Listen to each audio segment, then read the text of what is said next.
Assalamualaikum lovely students, welcome to BioFlow. Before watching this video, make sure you like, comment, share and subscribe.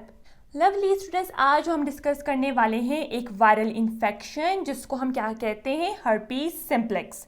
तो lovely students, herpes simplex जो है एक viral infection है, यानी ये virus की वजह से होता है। इस इन्फेक्शन में होता क्या है? इस इन्फेक्शन में पेनफुल फ्लूइड फिल्ड ब्लिस्टर्स बनते हैं, यानी ऐसे दाने बनते हैं, ऐसे जख्म बनते हैं जिसके अंदर जो है वो फ्लूइड प्रेजेंट होता है। और ये जो ब्लिस्टर्स होते हैं, ये जो सोर्स होते हैं, ये जो दाने होते हैं, या फिर हम कह सकते हैं ये जो जख्म होते हैं वो बहुत ज़्यादा पेनफुल होते हैं।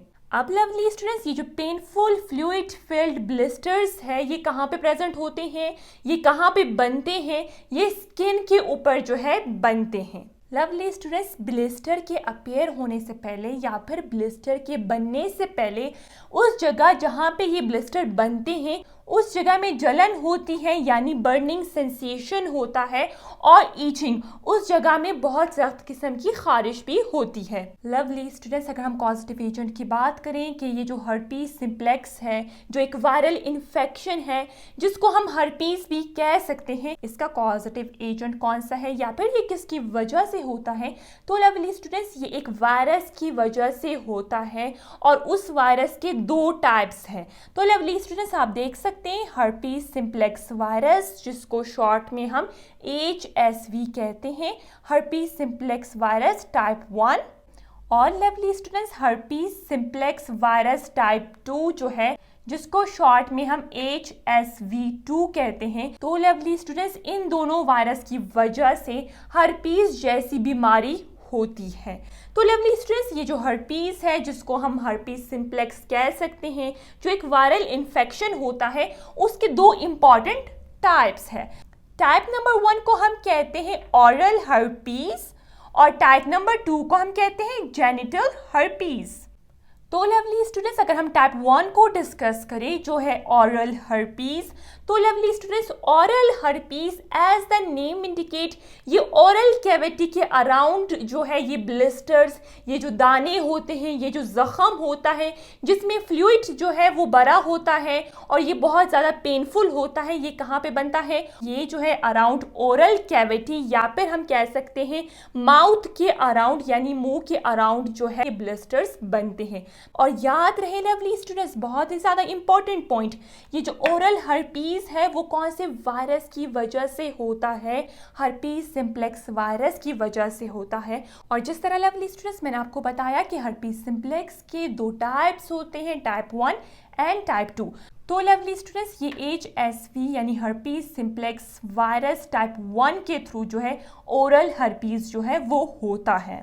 अगर हम ट्रांसमिशन की बात करें कि ये जो सोर्स है, ये जो ब्लिस्टर है, या फिर इसका जो कॉजेटिव एजेंट है जिसकी वजह से ये बीमारी, ये वायरल इन्फेक्शन होता है, वो किस तरह एक इन्फेक्टेड इंसान से एक हेल्दी इंसान की तरफ जो है वो ट्रांसमिट होता है। तो नंबर 1 इज सलाइवा।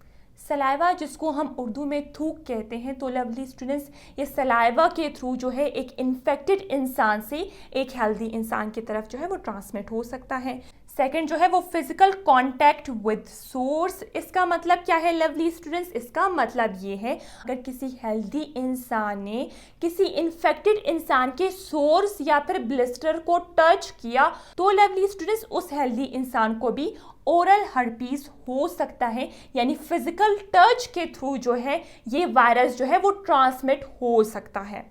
और लवली स्टूडेंट्स, ये ओरल हर्पीज किसके थ्रू ट्रांसमिट हो सकता है? शेयरिंग कंटेमिनेटेड ऑब्जेक्ट्स जिसमें टूथब्रश और यूटेंसिल्स वगैरह आते हैं।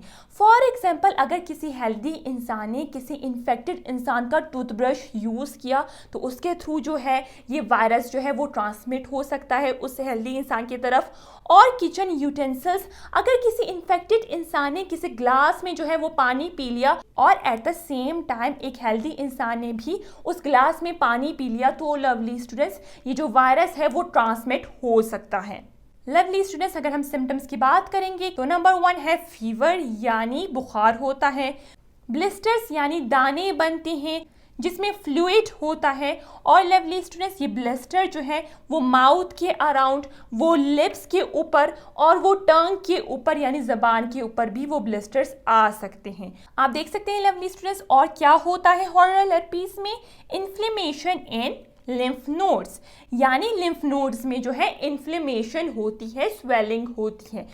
तो लवली स्टूडेंट्स, आपको पता होना चाहिए कि लिम्फ नोड्स किसे कहते हैं।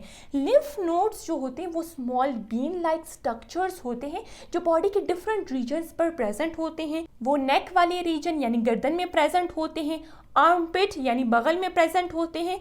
अब ये लिम्फ नोड्स का काम क्या होता है? ये लिम्फ नोड्स जो है एज अ फिल्टर्स का काम करती है। ये ब्लड को फिल्टर करती है। जब ब्लड में कोई भी हार्मफुल पैथोजन या फिर disease causing agent, micro organisms present होते हैं तो लवली स्टूडेंट्स ये लिम्फ नोड्स जो है उसको रिमूव करवाता है। तो लवली स्टूडेंट्स, लिम्फ नोड्स का एज अ फिल्टर का काम होती है जो ब्लड को फिल्टर करती है। जब बॉडी का सामना होता है किसी भी किस्म के इन्फेक्शन से तो लवली स्टूडेंट्स इस लिम्फ नोड्स में जो है वो स्वेलिंग आ जाती है, इसका साइज जो है वो इंक्रीज हो जाता है या फिर इन्फ्लेमेशन हो जाता है। तो lovely students, inflammation in lymph nodes ये भी एक साइन और सिम्टम है ओरल हर्पीस वाले इन्फेक्शन में। अगर हम ट्रीटमेंट की बात करें कि किस तरह हम इसको ट्रीट कर सकते हैं, किस तरह हम इसको क्योर कर सकते हैं, तो एंटीवायरल ड्रग्स प्रेजेंट होते हैं। फॉर एग्जांपल एसाइक्लोविर जो है एक एंटीवायरल ड्रग है। इस एंटीवायरल ड्रग का काम क्या होता है? ये सिम्टम्स को जो है वो रिड्यूस करवाता है, उसको डिसअपियर करवाता है और इनसाइड बॉडी वायरस के रेप्लिकेशन के प्रोसेस को भी स्टॉप करता है। लवली स्टूडेंट्स, अगर हम प्रिवेंशन की बात करें कि हम इसको किस तरह प्रिवेंट कर सकते हैं तो लवली स्टूडेंट्स, इसमें सबसे पहले आता है avoid direct contact with infected areas. जो इन्फेक्टेड एरियाज होते हैं, जहाँ पे ब्लिस्टर्स फॉर्म होते हैं, जहाँ पे ये फ्लूइड फिल्ड सोर्स फॉर्म होते हैं, उन एरियाज को जो है टच नहीं करना चाहिए। लवली स्टूडेंट्स, अगर हम हर्पीस सिम्प्लेक्स की सेकंड टाइप को डिस्कस करें जो है जेनिटल हर्पीस। लवली स्टूडेंट्स, ये जेनिटल हर्पीस में होता क्या है? फ्लूइड फिल्ड ब्लिस्टर्स फॉर्म होते हैं और कहाँ पे फॉर्म होते हैं? जेनिटल एरिया के ऊपर जो है वो फॉर्म होते हैं। अब जेनिटल एरिया का मतलब क्या है? जेनिटल एरिया का मतलब होता है जो रिप्रोडक्टिव ऑर्गन्स होते हैं मेल और फीमेल में विजाइना और मेल में पेनिस। तो लवली स्टूडेंट्स, उस रिप्रोडक्टिव ऑर्गन्स के ऊपर जो है, उस एरिया के ऊपर जो है वो ब्लिस्टर्स या फिर painful fluid filled blisters form होते हैं। लवली स्टूडेंट्स, ये जो जेनिटल हर्पीस है वो कौन से वायरस के थ्रू होता है? ये हर्पीस सिम्प्लेक्स वायरस टाइप 2 के थ्रू जो है होता है। ये बहुत ही ज़्यादा इंपॉर्टेंट पॉइंट है। अक्सर स्टूडेंट्स जो है इस चीज़ में जो है वो कंफ्यूज हो जाते हैं। अगर हम ट्रांसमिशन की बात करें कि किस तरह हर्पीस सिम्प्लेक्स वायरस टाइप 2 जो है वो ट्रांसमिट हो सकता है एक इन्फेक्टेड इंसान से एक हेल्दी इंसान की तरफ, तो लवली स्टूडेंट्स, ये sexual contact with an infected person के थ्रू जो है ये ट्रांसमिट हो सकता है ये वायरस। अगर हम सिम्टम्स की बात करेंगे तो याद रहे लवली स्टूडेंट्स, इसके भी सिम्टम्स जो है वो सेम होते हैं एज ओरल हर्पीस वाले वायरल इन्फेक्शन में। तो लवली स्टूडेंट्स, सिम्टम्स में जो है वो पेनफुल सोर्स यानी जिसको हम कह सकते हैं जख्म बनते हैं विजाइना और पेनिस वाले एरिया में या फिर उसके सराउंडिंग एरिया में जो है ब्लिस्टर, पेनफुल ब्लिस्टर्स बनते हैं। और लवली स्टूडेंट्स, फीवर भी हो सकता है यानी बुखार होता है। और जिस तरह लवली स्टूडेंट्स मैंने आपको बताया था कि लिम्फ नोड्स में भी इन्फ्लेमेशन हो सकती है। अगर हम ट्रीटमेंट की बात करें तो एंटीवायरल ड्रग्स होते हैं जिसका काम क्या होता है? वो इस सिम्टम्स को जो है वो रिड्यूस करवाते हैं और वायरस को इनसाइड बॉडी जो है वो रेप्लिकेट होने से बचाती है। याद रहे लवली स्टूडेंट्स, ये जो एंटीवायरल ड्रग्स होते हैं वो सिर्फ सिम्टम्स को रिड्यूस करवा सकती है या फिर मैनेज करवा सकती है। याद रहे लवली स्टूडेंट्स, ये जो एंटीवायरल ड्रग्स होते हैं वो कंप्लीट क्योर नहीं कर सकते, कंप्लीट जो है वो ट्रीट नहीं कर सकते हैं इस ब्लिस्टर्स वगैरह को। प्रिवेंशन की बात करेंगे तो हम कह सकते हैं avoid sexual contact with infected person. और lovely students, maintain proper hygiene यानी सफाई वगैरह का जो है बहुत ज़्यादा ख्याल रखना पड़ता है जेनिटल हर्पीस में। लवली स्टूडेंट्स, इसके साथ साथ जो हमारा टॉपिक था हर्पीस सिम्प्लेक्स वो कंप्लीट हो चुका है। अगर लवली स्टूडेंट्स आपको ये वीडियो पसंद आई तो आपने वीडियो को लाइक ज़रूर करना है और चैनल को सब्सक्राइब करना है।